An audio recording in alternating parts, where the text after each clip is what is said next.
ও সিলেটের মুসলমান যুবক, ও পর্দার আড়ালের মা বোনেরা, ও বৃদ্ধ বাবাজি, কি বয়ান আর করব? জীবনটা কখন চলে যাবে বলা যায় না। আল্লাহর কাছে দোয়া করেন আপনাদের সন্তানদের জন্য। এতক্ষণ আমি যা বয়ান শুনাইলাম এগুলো বাস্তবায়ন করতে হলে মা বাবার দোয়া লাগবে। ও পর্দার আড়ালের আম্মা জানেরা, আপনাদের দোয়া যে কত দামি একটা সম্পদ। এরে আম্মা জান, আজকে এখানে প্রায় 8টা সন্তানের মাথায় পাগড়ি দেওয়া হলো, কোরআনের হাফেজ হয়ে গেছে। এদের আব্বা আম্মার কপাল কত ভালো। ও পর্দার আড়ালের আম্মা জানেরা, আপনারা নবীদের মায়ের মতো দামি মা, আপনারা সাহাবায়ে কেরামদের মতো দামি মা, সাহাবায়ে কেরামের মায়ের মতো মা। আপনারা আম্মা জান খাদিজা রাদিয়াল্লাহু তাআলা আনহার মতো নারী, ফাতেমা রাদিয়াল্লাহু আনহার মতো নারী, আয়েশা রাদিয়াল্লাহু আনহার মতো নারী। এরে আম্মা জানেরা, আপনাদের জীবনটা কত যে ধন্য। আপনারা তো ইসমাইল নবীর মা হাজেরা আলাইহা সালামের মতো দামি নারী, ঈসা নবীর মা মারিয়াম আলাইহা সালামের মতো দামি নারী। এ জমিনের বড় পাপিষ্ট বেঈমান ফেরাউন, জানেননি ওর স্ত্রীর নাম কি? আসিয়া। আল্লাহর নবী বলেন ওই বেঈমান ফেরাউনের ঘরে আসিয়া কত দামি ঈমানওয়ালা। আল্লাহর নবী বলেন কিয়ামতের দিন জান্নাতের ভেতরে আসিয়ার সাথে আমার বিবাহের বন্ধন হয়ে যাবে। ও পর্দার আড়ালের আম্মা জানেরা, ও সিলেটের মাগো, আপনাদের স্বামী যারা, এরা তো ফেরাউনের মতো খারাপ না। আপনি কি পারেন না 5 বেলার নামাজ পড়বেন, আপনার স্বামীটাকেও নামাজের দাওয়াত দিবেন। আপনি যদি নামাজ পড়িয়া আল্লাহর কাছে মুনাজাতে কান্না করতেন আর বলতেন ও দয়ার মালিক, আরে বাবার কোল সারিয়া মায়ের মায়া ত্যাগ করিয়া স্বামীর ঘরে আসছি, একটা টাকা যেন আমার পেটে হারাম ভাবে না যায়। ও আল্লাহ, স্বামীর খেদমত করাইয়া কবরে নিও। ওই নামাজ পড়িয়া যদি দোয়া করতেন ও মালিক আমার স্বামীটারে নামাজি বানাও, কামাই রুজিতে বরকত দিয়া দাও।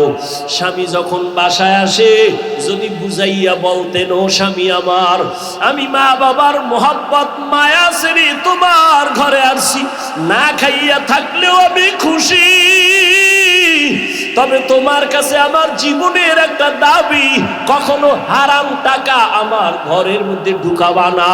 হারাম টাকা খাওয়াইয়া আমাদের সন্তানের রক্ত যেন নাপাক না হয়। হারাম টাকা কামাই করিয়া আমার ঘরে এনে আমাদের রক্ত নাপাক করবা না।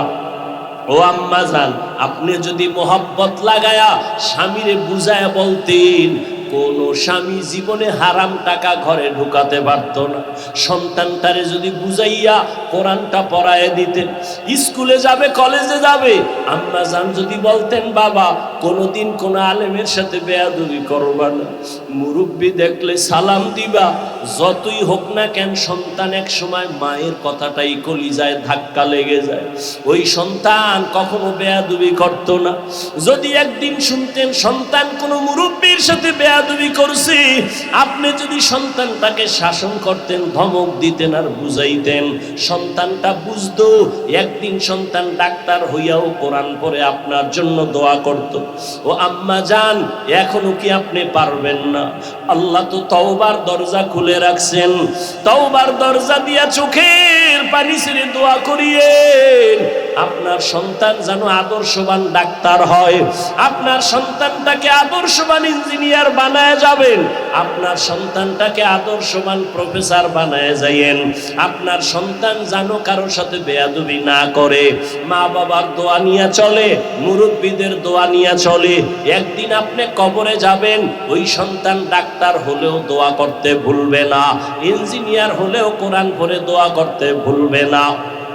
আপনার সন্তানের ব্যবহার দেখে অন্য মুরব্বীরাও কলিজা ভরে দোয়া করবে, ছেলেটা এত আদবওয়ালা, এত নম্র, এত ভদ্র, কথা বলে সালাম সারা কথা বলে না, চোখ উল্টাইয়া কথা বলে না, ধমক দিয়া কথা বলে না, আলেম দোয়া করবে, আর এই দোয়াটা আপনি মা কবরের মধ্যে পাইতেন।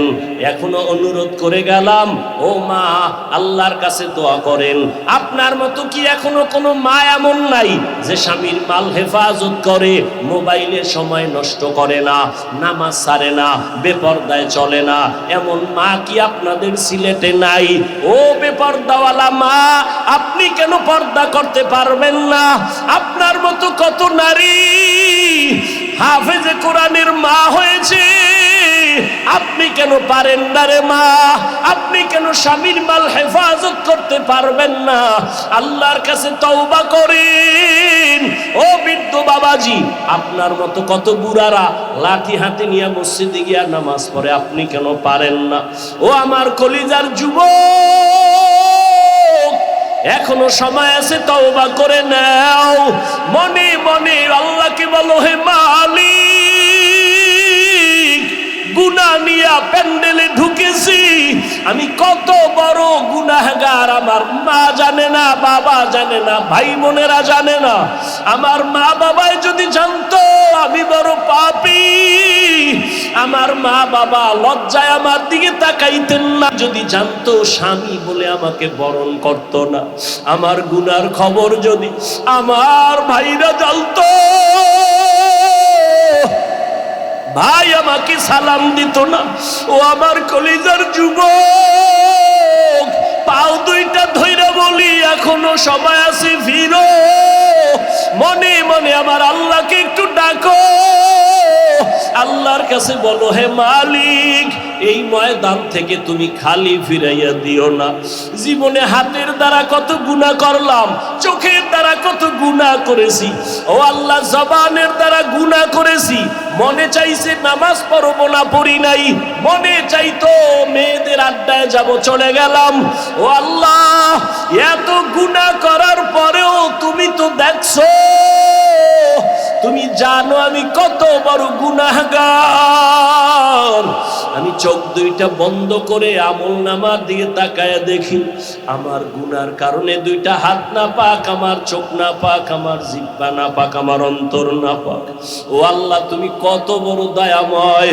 আমার গুনার দিকে তাকাইয়া রাগ করিয়া তুমি আমাকে সম্মানের চেয়ার থেকে ফালাইয়া দাও নাই। ও আল্লাহ, তুমি আমার গুনার দিকে দেখা রাগ করিয়া খানা বন্ধ করো নাই, পানি বন্ধ করো নাই, বাতাস বন্ধ করো নাই। ও আমার কলিজার যুবক, আজকে আমিও তো তোমার মতো প্যান্ট শার্ট টাই লাগায়া দাড়ি কাইটা রাস্তায় যদি চলতাম, কেউ বাধা দিত না। এই টুপির কারণে, দাড়ির কারণে কত মানুষ বাজে কথা বলে, এরপরও কেন দাড়ি ফালাই না, টুপি ফালাই না? ও যুবক, কই দাড়ির কারণে, টুপির কারণে সম্মান তো কমে নাই রে বাবা। আজকে করোনায় কত মানুষের ব্যবসা গেল, চাকরি গেল। আবার এই জনতারা, ছাত্র জনতার আন্দোলনে কেউ হাসে, আবার কেউ কাঁদে। কিন্তু আমরা টুপিওয়ালারা যতই খারাপ বলো, সম্মান থেকে আল্লাহ ফালায় দেয় নাই। সব বিধর্মীরা দেখলেও মাথা নত করে, মাথায় কাপড় টেনে দেয়। মানুষ দোয়া করে, ও বাবা, আল্লাহর মোহাব্বত নিয়ে চলার কারণে তো সম্মান যায় না, না খাইয়াও তো আমরা মরি না। ও আল্লাহর বান্দারা, আল্লাহর মোহাব্বত নিয়ে চলো। আজকে তোমার মতো যদি টুপি ফালায়া চলতে পারতাম, আমি পারতাম, কেউ আমারে জোর কইরা টুপি মাথায় দিতে পারতো না। কিন্তু এত কিছুর পরেও কেন টুপি ফালাই না, দাড়ি ফালাই না, নামাজ ছাড়ি না? একমাত্র কারণ আমার আল্লাহর কোরআন সত্য, নবীর কথা সত্য, গুনাহগারের জন্য জাহান্নামে কথাটাও সত্য, নেক আমলওয়ালাদের জন্য জান্নাতটাও সত্য। জাহান্নামটা কেমন ভয়ঙ্কর! ও আল্লাহর বান্দারা, দুনিয়াতে সূর্যের গরম সহ্য করতে পারি না। একটা মশায় কামড় দিলে রাতে আর ঘুম হয় না। একটা বেতের বাড়ি হাতে নিতে পারি না, বড় কষ্ট পাই। কিন্তু রহমাতুল লিল আলামিন বলেছেন, ওরে গুনাহ নিয়া যারা বেনামাজি বেপরদা হইয়া গুনাহ নিয়া তওবা না করিয়া মরণের বিছানায় যাবি, ওরে তোদের সামনে আজরাইল যখন আসবে, আজরাইলের পা থাকবে জমিনে, মাথা থাকবে আসমানে, এক হাত মাশরিকে আর এক হাত মাগরিবে। ওরে ওর চোখ দেখা বেনামাজির রুহুটা পালাইতে শুরু করবে, পানির পিপাসায় কলিজাটা শুকাইয়া যাবে। আজরাইল রুহুটা ধরিয়া যখন টান দিবে, ওই সময় বান্দার পিপাসা সাগরের পানি দিলেও মিটবে না। নবী বলেন এত কষ্ট মরণের, এরপরে কবরের আযাব শুরু হয়ে যাবে। ওই কবরে জাহান্নামের আগুন গরম, কেমনে সহ্য করব? দুই পার্শ্বের মাটির চাপ কেমনে সহ্য করব? রহমতের নবী, যার কোনো গুনাহ নাই, তিনিও হাসরের মাঠের ভয়ঙ্করের কথা মনে করে কান্না করেন। আম্মা জান আয়েশা রাদিয়াল্লাহু আনহা বলেন, নবী কাঁদেন কেন? বলে কিয়ামতের ময়দান যে কত কঠিন, নারী আর পুরুষেরা দাঁড়াবে উলঙ্গ, নবীরা পর্যন্ত সূর্যের গরমে সহ্য করতে পারবেন না। ওদিকে জাহান্নামের আওয়াজ, কান্না করা শুরু করবেন নবীরা। মুসা নবী কাঁদবেন, ঈসা নবী কাঁদবেন, ইব্রাহিম, আদম নবী, নূহ নবী কান্না করবেন। ওই সময় আমার উম্মতেরা যদি গুনাহ নিয়ে আমার মালিকের দরবারে দাঁড়ায়, জাহান্নাম ছাড়া উপায় থাকবে না রে বাবা। ওই চিন্তা করিয়া আবু বকর জান্নাতের টিকিট পাইয়াও কাঁদতেছেন।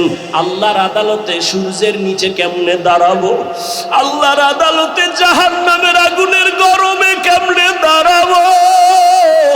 ওমরে ফারুক জান্নাতের টিকিট পাইয়াও কান্না করতেছেন। আর আজকে তোমার আমার কপাল কেন এত খারাপ? চোখে কেন পানি নাই? গুনার কারণে দিলটা পাথর হয়ে গেছে, এই কারণে চোখে পানি আসে না রে বাবা। এখনো সময় আছে, মা বাবার দোয়া নিও, তওবা করে মনে মনে আল্লাহকে বলো, আল্লাহ যতদিন আর বেঁচে থাকবো, স্কুলে পড়ি, কলেজে পড়ি, চাকরি করি, ব্যবসা করি, আর নামাজ ছাড়বো না, আর দাড়ি কাটবো না, বেপরদায় চলবো না, মা বাবার সাথে বেয়াদবি করবো না। উলামায়ে কেরামের দোয়া নিয়া, শিক্ষক মুরব্বীদের দোয়া নিয়া, নবীর তরিকা মেনে চলবো, নামাজ পড়বো। তওবা করার মতো যদি কপাল থাকে, অন্তর তৈরি হয়।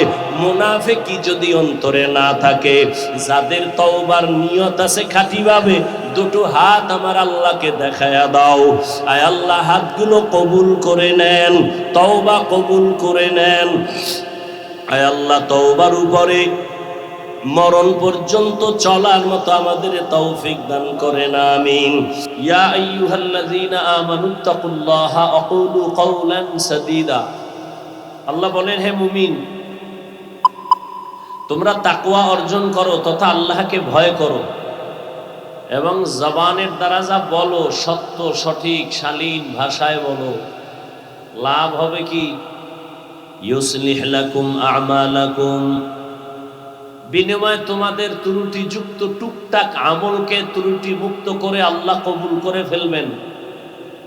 ওয়া ইয়াগফির লাকুম যুনুবাকুম, দ্বিতীয় পুরস্কার, তোমার জীবনের সব গুনাহ আল্লাহ মাফ করে দিবেন।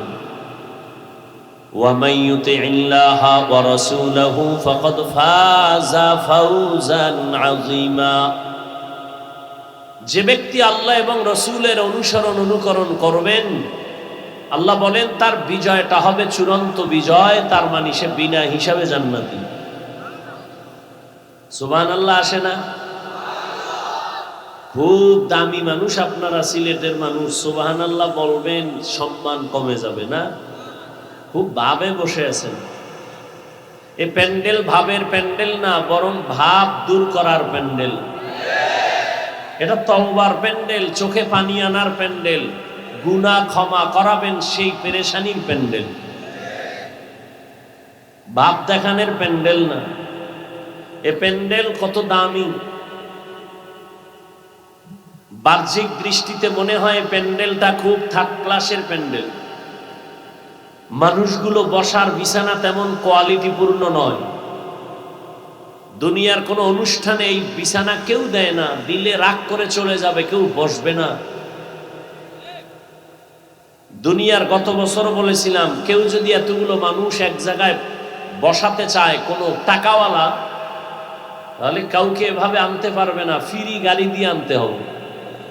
বসার জন্য ভিআইপি নন ভিআইপি ব্যবস্থাপনা লাগবে, ফাঁকে ফাঁকে নাস্তা, নিয়ন্ত্রণের জন্য লাগবে যথেষ্ট পরিমাণ প্রশাসন। অথচ আপনারা আসছেন টাকা খরচ করে, অনেকে দান করেছেন দ্বীনি মাদ্রাসার জন্য, নাস্তা তো নাইই, বসার বিছানারও কোনো কোয়ালিটি নাই, ক্লাস ভাগ নাই, কে বড় কে ছোট, কে আলেম কে মূর্খ, কে ধনী কে গরিব, সব একাকা। এতগুলো মানুষ নিয়ন্ত্রণের জন্য একজন প্রশাসনের প্রয়োজন নাই। এটা কিভাবে সম্ভব? কোনো আওয়াজ নাই, একটা টেলিফোন আসলেও এখন কেউ টেলিফোনটা রিসিভ করবে না। এটা কিভাবে সম্ভব? এটা ১৫০০ বছর আগের পৃথিবীর শ্রেষ্ঠ মানবতার মুক্তির দিশারি রহমতের নবী, তার আদর্শ পালন করার কারণেই আজ এটা সম্ভব। প্রমাণ করে দিল ১৫০০ বছর পরে ইসলামী জমিনে শান্তি দিতে পারে আর কেউ না। যারা বলে আমরা পারি, কোনো ব্যক্তি, কোনো নেতা, কোনো নেত্রী, কোনো তন্ত্র কিয়ামত পর্যন্ত জমিনকে শান্ত করতে পারবে না জুলুম ছাড়া। কেউ পারে নাই। একমাত্র চ্যালেঞ্জ দিয়ে জমিনকে শান্ত করে, মানুষকে সুষম বন্টন করে, বৈষম্য দূর করে, যার যার অধিকার ফিরাইয়া দিয়া শান্তির জীবন দান করার ক্ষেত্রে ইসলাম ছাড়া ভিন্ন কোনো তন্ত্র আর মন্ত্র নাই। কিন্তু ঠিক যতটুকু বললেন, বেয়াদবি ক্ষমা চাই, আপনার অন্তরটা এত নিকৃষ্ট নষ্ট যে আপনিই বললেন ঠিক, দাবিও করেন মুসলমান, অথচ কোনো আলেম যদি বলে আমাকে ভোট দাও, আপনি ভোটের আগের রাত্রে টাকা খেয়ে কেবলাকে ঘুরায় ফেলেন। আমি হাসির কথা বলি নাই, কেউ হাসবেন না, হাসলে আমি উঠায় লজ্জা দিব। এটা হাসির প্যান্ডেল না, এটা কান্নার প্যান্ডেল। হাসে কারা? যাদের লজ্জা নাই, বেহায়া বেলাজা।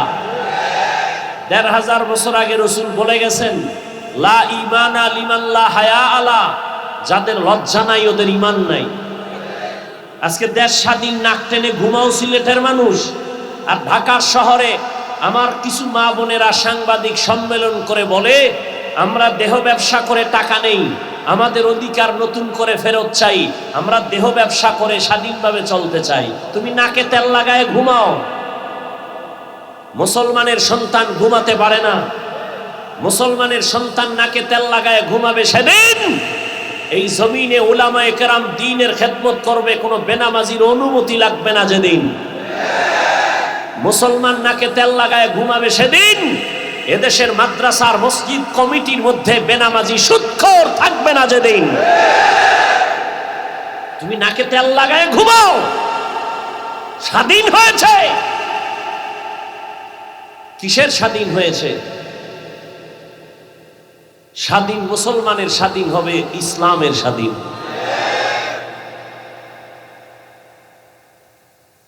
আল্লাহ সবাইকে বুঝার তৌফিক দান করেন।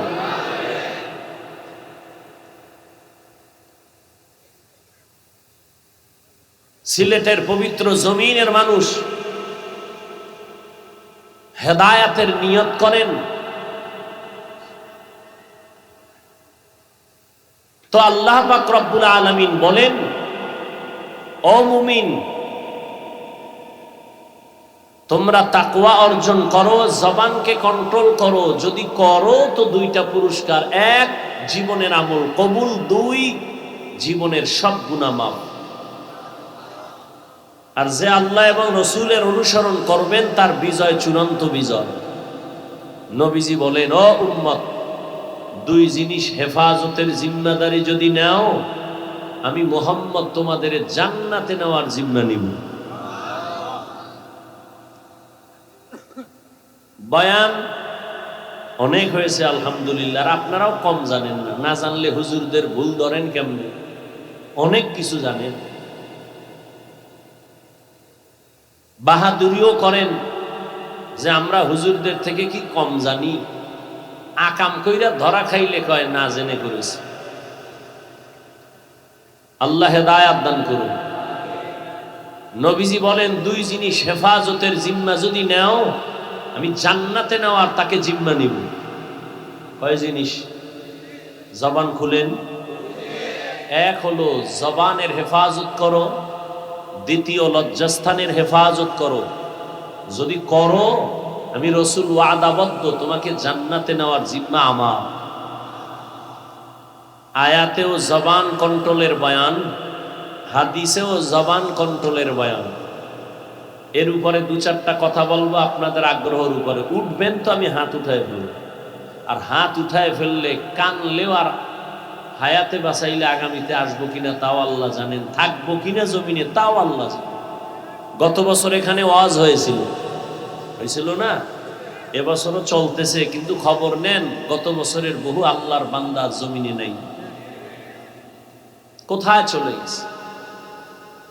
ছাত্র জনতার আন্দোলনে কত তাজা প্রাণ চলে গেল, করোনায় কত প্রাণ চলে গেল, গাড়ির নিচে পানির নিচে প্রতিদিন লাশ আর লাশ। একটু চিন্তা করছেন কোনোদিন? কোনো চিন্তাই নেই। আরে নিশ্চিন্তে ঘোরাফেরা করবে পশু, কুত্তা শুয়ারের চিন্তা করার মেধা নাই। মানুষ তো প্রত্যেকটা কদমে চিন্তা করবে, আমি যাই কই, ছিলাম কই, পেছনে কি, সামনে কি, আমি মরে যাব, আমি দুনিয়া থেকে গেলে আমি কি নিয়ে যাব আর কি রেখে যাব। মরে গেলে মানুষ আমারে নিয়ে কি স্মরণ করবে? ভালো কিছু আমি করেছি যে মানুষ স্মরণ করে দোয়া করবে? চিন্তাই নেই। অথচ চিন্তা করার মেধা শুধু আল্লাহ মানুষকে দিয়েছেন।